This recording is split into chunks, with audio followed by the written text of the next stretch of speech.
how to stop wasting your life. How to stop wasting your life. That is what we're going to talk about today. But first, please send your validation my way so that I can inhale it into my body and to the depths of my soul. Please send said validation by subscribing to the YouTube channel. Hit the little notification bell so that you can get brand new videos the moment they come out. All other platforms, please like, comment, subscribe, share, tell your friends all about the content. Okay, how to stop wasting your life.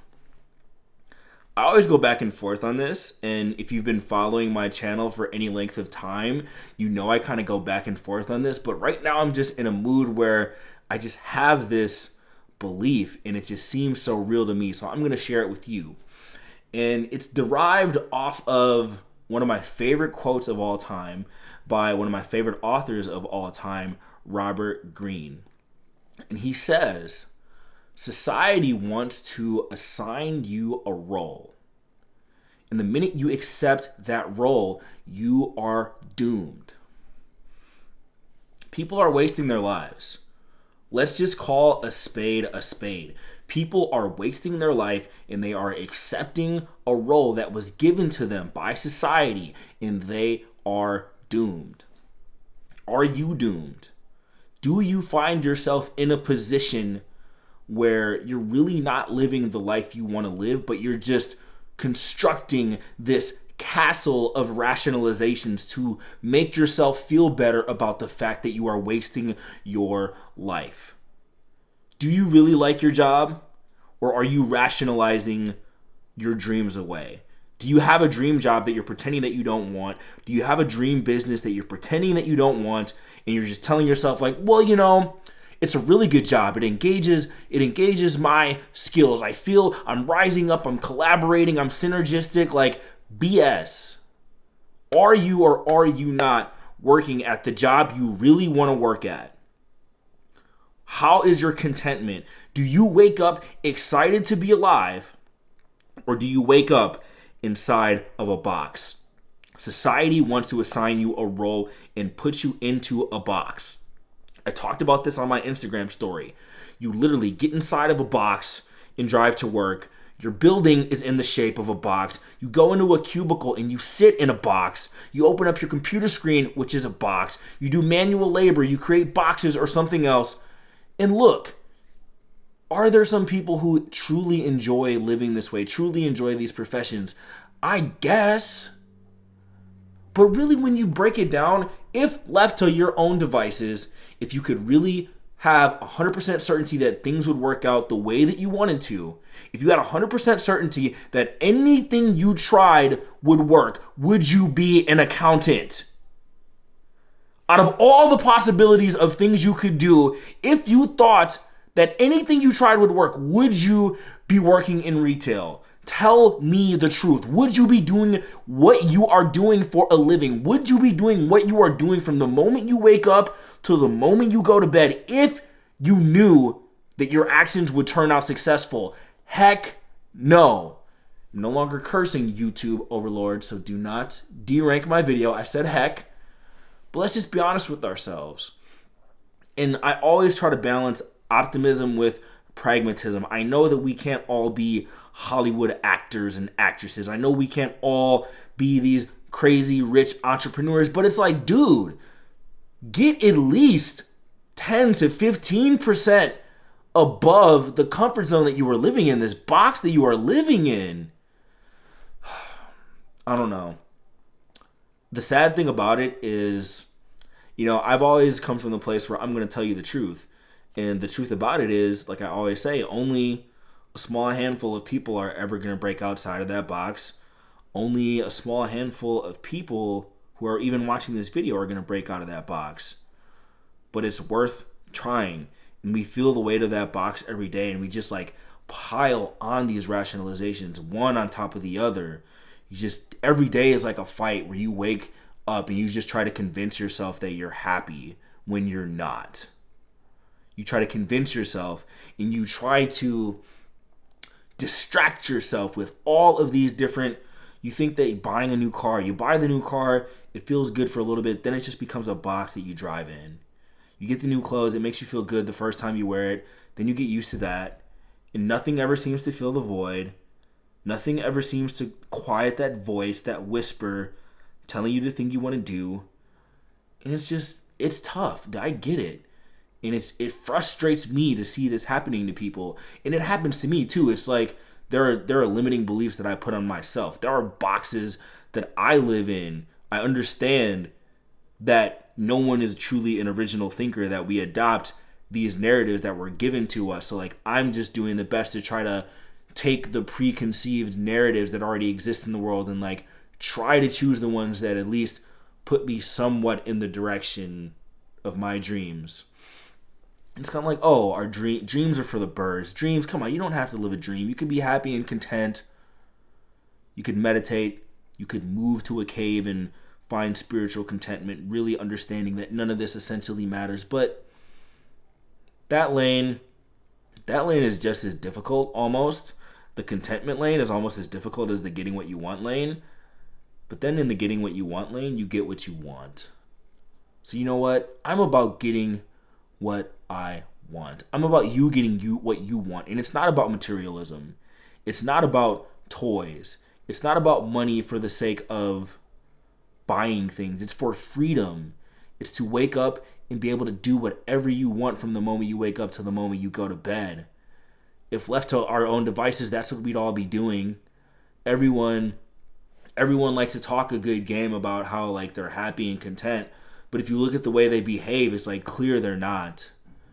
Like you wouldn't watch 9 hours of TV a day if you had something really exciting going on.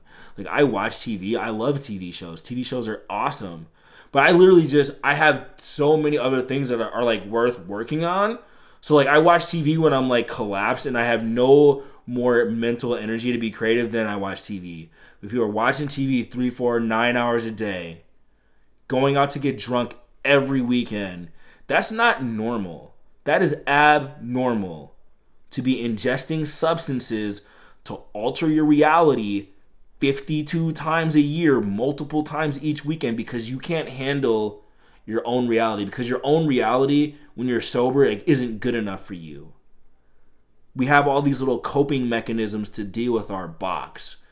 And it's like, as I continue to learn, just like checking myself on my own BS, checking myself on my own limiting beliefs, I look at people and it's like, I can see through them. It's almost like you can look at someone's eyes, read the expression on their face, and see how awake and aware they are. And people are like asleep.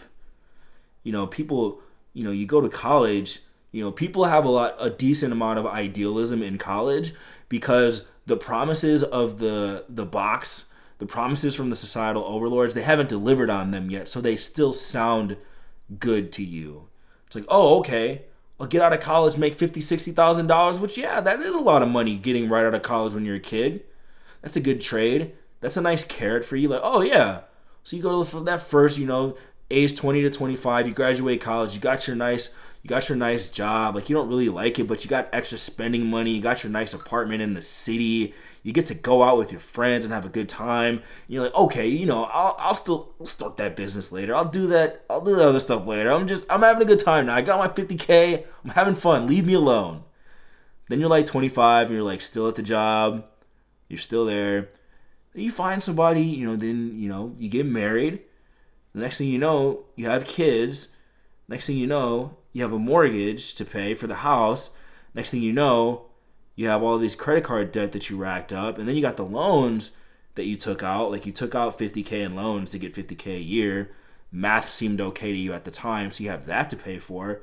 You have all these obligations and you have all these hooks. And then you're like, hold on. You're like, wait a minute, societal overlords. This isn't quite what I had hoped for. This isn't quite what the 18-year-old version of myself had hoped for. There's another great quote from Nassim Taleb, and he says his definition of success is, if your 18-year-old self would be able to see how you are living now, would they be proud of you or would they be disappointed in you? And he talks about kind of how that age is where you're developing, but the world has not robbed you of your soul yet. The world hasn't robbed you of your idealism yet. The world hasn't beaten you into submission yet. And it's like, would you be a letdown to that person? And I know for myself, I was a crazy, ambitious 18-year-old. Like, I thought I was going to be rich. I thought I was going to do all this stuff, travel. And to be honest, 18-year-old Io would be like, okay, 30-year-old Io, like, you're on track, right? So I'm meeting my expectations. And I always push back and I tell people, like, this is about meeting your expectations. It's not about me. And I can almost objectively look at people and I could tell, like, that they're not meeting their own standards. It's like, you just have conversations with them. And I've talked about this in other videos. I do this little trick. I post Facebook statuses about this. I have conversations with people and I'm kind of like, oh yeah, what do you kind of want to do with your life? And then first they give me like the boilerplate PC BS answer. Like, oh, I'm in child advocacy services and I'm gonna, eventually get my licensure and end up doing this. But then when I'm like, no.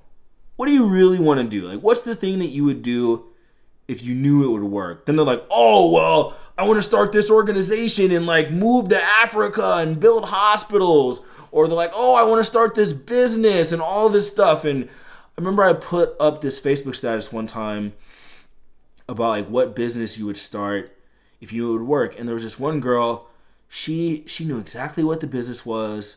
She knew the name of the business. She knew like intimate details of the business. And it kind of killed me.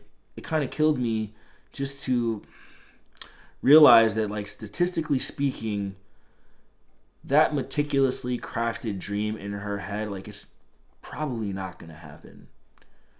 And she wakes up, she goes to, like, whatever her real job is right now, and she just, in the back of the mind is that business. It was a really cool idea, too, by the way. A really cool idea that I think would work.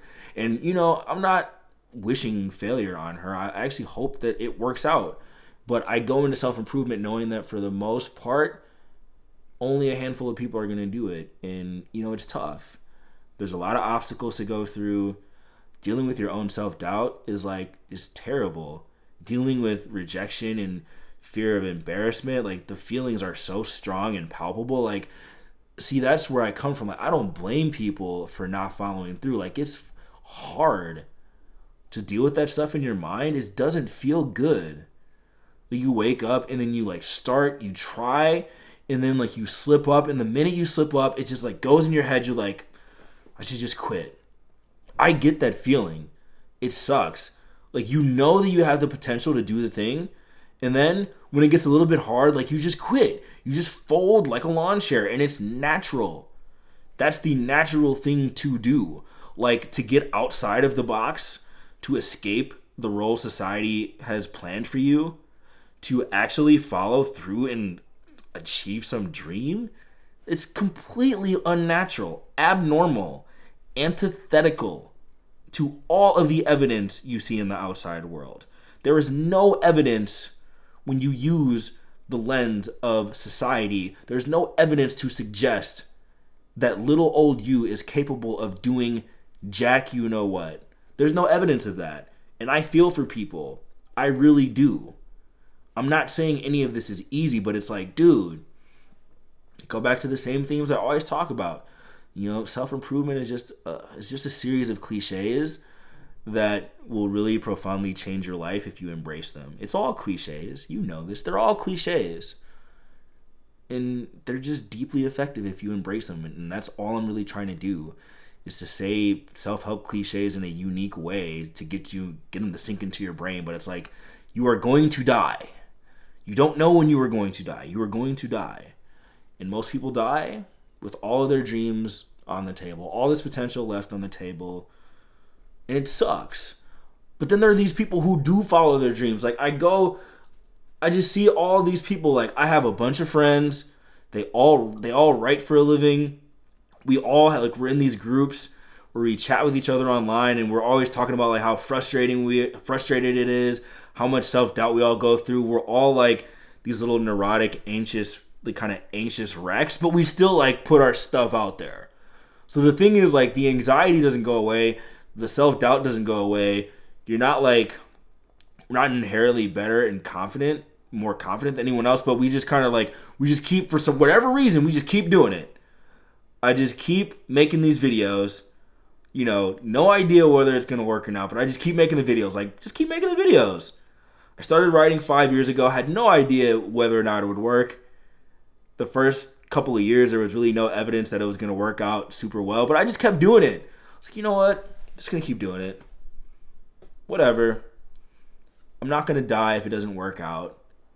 And I'd rather, that's the attitude I just adopted, is like, I'd rather try and have it not work out than like to always wonder, than to be that woman, to be that person who knows the name of their business down to the letter, has the whole business plan constructed in her mind, but she's probably never gonna pull the trigger on it. Like, that sucks.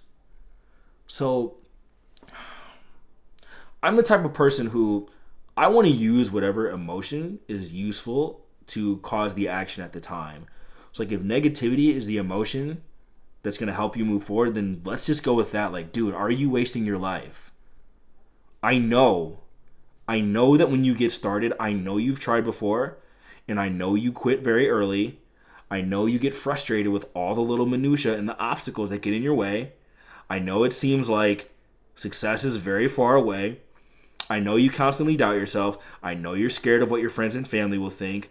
I know you have deep rationalizations and societal narratives and scripts and programming running on an incessant loop in your mind from the moment you wake up. I know all of that, but still, I want you to try to not waste your life. I want you to try to just like push through all of that noise and do it. That's why I talk about brainwashing yourself with self-improvement. You have to.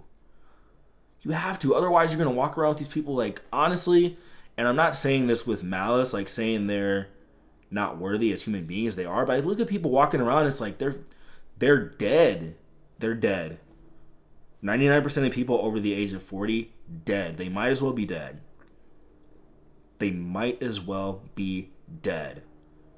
Barbecues with Bill and Mary on the weekend, football games, cubicles, and death. That's their life. Is that what you want your life to be? It doesn't matter how old you are. Is that what you want your story to look like? I want to go out in a blaze of glory. I want to just be like 80 years old, still writing, still traveling, still doing all this stuff. I don't know. Maybe I'm right, maybe I'm wrong. Who knows? But I do know, odds are you've been assigned a role by society, and odds are I think you will feel orders of magnitude better if you find a way to break out. Okay, Real Help. This is a book that's going to tell you the absolute truth, that is going to give you all of the tools you need to escape the box. It's not a guarantee that you will, but this is one of the books that could be your best shot. So go to Amazon and buy that book if you haven't already. If you're on YouTube, please subscribe to the channel. Please hit the notification bell so that you get brand new videos when they come out. All other platforms, like, comment, subscribe. Get Real Help. Get You 2.0. Get all of my books. Google Ayodeji Awosika and read everything I write. Brainwash yourself so that you can escape. I will see you on the next video.